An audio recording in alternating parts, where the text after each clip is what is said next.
اور پھر ایک ایسے ہمسائے کے لیے کہہ دینا جو ایک بڑی طاقتور فوج رکھتا ہو، جو ایک ایٹمی ملک ہو، اور ابھی سال پہلے ہی مارکہ حق میں آپ کی طبیعت صاف کر چکا ہو، زیب نہیں دیتا۔ اور ظاہر ہے کہ یہ ڈیزائنز ہیں اور یہ ایک تسلسل کے ساتھ یہ سارا سلسلہ جو ہے وہ جاری ہے۔ اس پر کریں گے بات، اور ہمارے ساتھ موجود ہیں vice admiral retired doctor Ahmed Saeed صاحب، ممتاز جیو پولیٹیکل تجزیہ نگار ہیں۔ احمد سعید صاحب، یہ فرمائیے گا کہ سیاسی سطح کے اوپر تو بیانات آتے ہیں، لیکن یہ جو اب بھارت کی عسکری قیادت جو ہے یہ جس طریقے سے ایک تسلسل کے ساتھ اس نوعیت کے بیانات دے رہی ہے، آپ کو کیا وجہ دکھائی دیتی ہے؟ بہت شکریہ ندیم صاحب، آپ نے بڑے اچھے طریقے سے انٹرو میں اس چیز کا احاطہ کیا۔ یہ اصل میں تو دیکھیں جو واقعہ ہے وہ Indian army chief general Upendra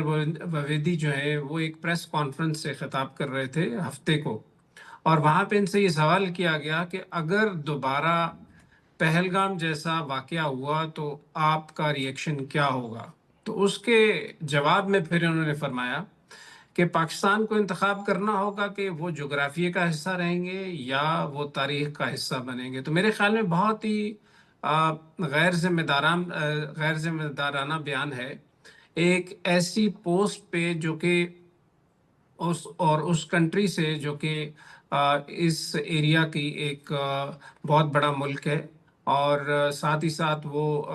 ایک نیوکلیئر پاور بھی ہے۔ تو یہاں پہ میرے خیال میں سفارتی آداب کی تو ہم خلاف ورزی دیکھتے ہی ہیں کہ یہ ایسا بیان پولیٹیکل پارٹیز تو دیتی ہیں، اس لیے کہ انہوں نے اپنی جو الیکشنز ہیں اس حوالے سے کچھ چیزیں ہوتی ہیں اور ان کی کچھ کمپلشنز ہوتی ہیں۔ تو لیکن فوج تو ایک ایسا ادارہ ہے کہ جو کہ اسٹیٹ کا ایلیمنٹ ہے، اور اس میں ڈپلومیسی جو ہوتی ہے، ملٹری ڈپلومیسی ہے، وہ ایک بہت سمجھ اور بوجھ سے ان کے بیانات کو دیکھا جاتا ہے۔ تو اس حوالے سے یہ والی بات جو ہے زمینی حقائق کو بالکل نظر انداز کر کے کی گئی، اور اس میں اس بات کا کہنا کہ جی جغرافیہ، تو جغرافیہ میں تو ہم نے پہلے بھی جی۔ اب اس میں احمد سعید صاحب یہ فرمائیے گا کہ مارکہ حق کے اندر جو ان کو شکست ہوئی ہے، سفارتی سطح پر جو ان کی تنہائی ہوئی ہے، اسے لگتا ہے کہ ان کی جو سول اور عسکری قیادت دونوں جو ہیں وہ ایک ذہنی خلجان کے اندر مبتلا ہو گئے ہیں۔ اور یہ جو اس طرح کا سوال ہے، یہ اب تو مجھے لگتا ہے کہ ایک چڑ سی بن گئی ہے کہ بھئی پہلگام ہوا تو آپ کیا کریں گے؟ اب پہلگام جو ہوا تھا نہ کوئی ثبوت دے سکے، نہ کوئی بات کر سکے، اور پھر اپنی ایک خیالی برتری ثابت کرنے کے لیے جو وہ ایک بالی ووڈ طرز ہے ان کی، اور ایک وہ خیال میں رہتے ہیں کہ ہم بہت طاقتور ہیں، اس میں بھی ان کو شرمندگی، ندامت اور ہزیمت اٹھانی پڑی۔ تو اب آپ کو کیا لگ رہا ہے کہ یہ اب اپنے ڈومیسٹک آڈینس کے لیے یہ اس طرح کے بیانات دے رہی ہیں، اور کیا اس سطح پر زیب دیتا ہے اس طرح کے سٹیٹمنٹس دینے کا؟ اس میں دو پوائنٹ بڑے امپورٹنٹ ہیں۔ ایک تو یہ ہے کہ دیکھیں، جی آپ نے بات کی مارکہ حق کی، تو مارکہ حق میں جس طرح کا ایک بڑا ملٹری کا فیلئر ہوا، تو فیلئر جو ہے وہ اس کے بعد جس طرح کے بیانات آئے، اور اس میں ان کی لیڈرشپ میں فرسٹریشن بہت پیدا ہوئی، اور فرسٹریشن جو ہے وہ آہستہ آہستہ پھر انزائٹی میں ڈیولپ ہوئی، اور انزائٹی جو ہے وہ ارریشنلٹی کو جنریٹ کر رہی ہے۔ تو اب جو بھی بیانات ہیں بیسیکلی وہ ارریشنلٹی کی ڈومین میں آ رہے ہیں، جو غیر ذمہ دارانہ ہیں۔ اور دوسری چیز جو زیادہ امپورٹنٹ ہے وہ یہ دیکھنے کی ہے کہ جب سے آر ایس ایس ہندوتوا کو لے کے پالیٹکس میں آئی، تو وہ آہستہ آہستہ سرائیت کرتا گیا ان کے بہت سارے سیگمنٹس میں، اور اسی کا آپ ایک تسلسل دیکھتے ہیں 2001 سے اگر آپ لیں تو اس میں جو ان کا اٹیک ہوا پارلیمنٹ کا، اس کے بعد سٹینڈ آف ہوا، پھر اس کے بعد بابری مسجد ہے، اس کے بعد ہم دیکھتے ہیں سمجھوتا ایکسپریس ہے، اڑی ہے، پہلگام ہے، یہ سارے، اور پلوامہ ہے، یہ سارا ایک تسلسل ہے جس سے یہ چلتا رہا، اور ایونچولی پھر یہ ہے کہ اب ہم یہ دیکھ رہے ہیں کہ یہ جو سیفرنائزیشن ہے یہ ان کی ملٹری لیڈرشپ میں بھی آ گئی ہے، اور یہ ایک بہت خطرناک ٹرینڈ ہے جو کہ ریجن کے اندر ڈیولپ ہو رہا ہے، اور آنے والے دنوں میں میرے خیال میں دنیا کو اس چیز کا نوٹس لینا چاہیے کہ اتنے رسپانسبل پوزیشن کے اوپر ہوتے ہوئے ایسی لیڈرشپ ڈیولپ ہو رہی ہے جو کہ ایک ٹریگر ہیپی قسم کے بیانات دے رہی ہے، اور اس سے اس ریجن میں اسٹیبلائزیشن تو نہیں آئے گی، یقینی طور پہ اس کو ڈی اسٹیبلائز کریں گے۔ تو میں یہ کہتا ہوں کہ ملک عظیم جو ہوتے ہیں وہ عظیم سوچ سے بنتے ہیں، اور اس عظیم سوچ جو ہے ان کے لیڈرز میں آتی ہے، جس میں یہ ہوتا ہے کہ ہم نے اس خطے کو کیسے پرامن بنانا ہے، جیسا صحیح کہ ہے. پاکستان کی لیڈرشپ جو ہے وہ یہ ساری کوشش کر رہی ہے، اور وہ ریجن میں اس کو کام ڈاؤن کر رہی ہے، چاہے وہ گلف کا کانفلکٹ ہے اس میں میڈیشن کر رہے ہیں۔ تو اس سوچ کے ساتھ میرے خیال میں آگے چلنا پڑے گا تاکہ ایشیا جو ہے وہ دنیا میں ایک ایسا خطہ بن کے آئے جہاں پہ لوگوں کے لیے امن ہو، لوگوں کے لیے مواقع ملیں ان کو آگے بڑھنے کے، بننے کا اور وہ. پرامن اچھا، طریقے اس میں سے۔ احمد سعید صاحب سوال یہ پیدا ہوتا ہے کہ ہندوستان کا اپنا بھی تو ایک ٹریک ریکارڈ ہے نا. بھارت کے جو وزیر اعظم ہیں نریندر مودی جو ہیں، ان کے بھی ہاتھ جو ہیں وہ گجرات کے مسلمانوں سے رنگے ہوئے ہیں. اکلیمڈ وہ ٹیرورسٹ تھے، امریکہ میں وہ بین تھے، وزیر اعظم بنے تو وہ بھی ایک بین اٹھا اور سہولت حاصل ہو گئی. کینیڈا سے لے کر آپ قطر سے ہوتے ہوئے دیگر ممالک میں چلے جائیے، ان کی دہشت گردی اور ان کے جو منفی کردار ہے وہ پوری طرح دنیا کے سامنے جو ہے وہ ایکسپوزڈ ہے. تو آپ کو کیا لگتا ہے کہ اب دنیا جو ہے اس کو یہ حقیقت آشکار ہو گئی ہے کہ یہ جو ہیں یہ اصل میں ہے کیا اور کہتے کیا ہیں، اور یہ جو مارکہ حق ہے اس نے ان کی صلاحیت کو بھی بڑی حد تک دنیا پر عیاں کر دیا؟ جی بالکل، آپ دیکھیے جو کہ میں یہ سمجھتا ہوں کہ وہ ایک جو روابط ان کے امریکہ کے ساتھ جیسے ہم دیکھتے ہیں چل رہے تھے سینئر بش کے حوالے سے لے کے، تو پہلے جو ڈونلڈ ٹرمپ کی گورنمنٹ آئی وہ اس وقت تک چلتے رہے، اور یہ نیٹ سیکورٹی پرووائڈر کا منترا بھی ساتھ ساتھ چلتا رہا، لیکن آہستہ آہستہ جیسے یہ چیزیں کھلتی گئیں، اور اس میں سمجھتا ہوں کہ پاکستان کی بڑی کاوش ہے کہ انہوں نے ڈوزیئرز بنا کے جو مختلف ممالک کو بھیجے، جس میں کہ ثبوت سارے دیے گئے کہ انڈیا کیسے نہ صرف اپنے ملک کے اندر ایک ٹیررزم کو پھیلا رہا ہے، اس کے ساتھ ساتھ وہ انٹرنیشنل گلوبل لیول کے اوپر بھی بہت ساری ٹیررسٹ ایکٹیویٹی میں ملوث ہے۔ تو اسی وجہ سے اب یورپ میں آپ دیکھیں بہت ساری ریسرچ شروع ہوئی ہے، جس کے اندر جو ہے وہ پہلے بات ہوتی تھی نازیزم کی، اس کے بعد ابھی جو یہ آر ایس ایس اب اس کی. کے بعد آر ایس ایس کی بات کے اوپر یہ اس کو لنک کر کے ابھی اس کی طرف آنا شروع ہو گئے ہیں، اور اس میں جو ہندوتوا ہے اس کی جو آئیڈیالوجی ہے اس کو اس سے میچ کر کے چیزیں نکالی جا رہی ہیں کہ یہ تو آنے والے دنوں میں یہ اس سے بڑی ایک خطرناک چیز ایک پوری سوسائٹی میں صلاحیت کر رہی ہے، جس کا کہ خمیازہ جو آنے والے دنوں میں پوری دنیا کو بھگتنا پڑے گا۔ اس میں احمد سعید صاحب یہ فرمائیے گا کہ ظاہر ہے کہ جو کچھ انڈیا کے ساتھ ہوا ہے پہلگام کو لے کر، جو انہوں نے حرکت کی اور پھر اس کا جو منہ کی ان کو کھانی پڑی، اس کے بعد یقیناً ان کی جو سیاسی قیادت ہے وہ بھی دباؤ میں ہے. وہاں پہ سوالات پوچھے جاتے ہیں. جو ذی شعور لوگ ہیں وہ اس بات کا اعتراف کرتے ہیں کہ بھارت کو جو ہے وہ جنگ میں ناکامی ہوئی، لیکن جب سوالات کیے جاتے ہیں تو وہ زچ ہو کر اس طرح کے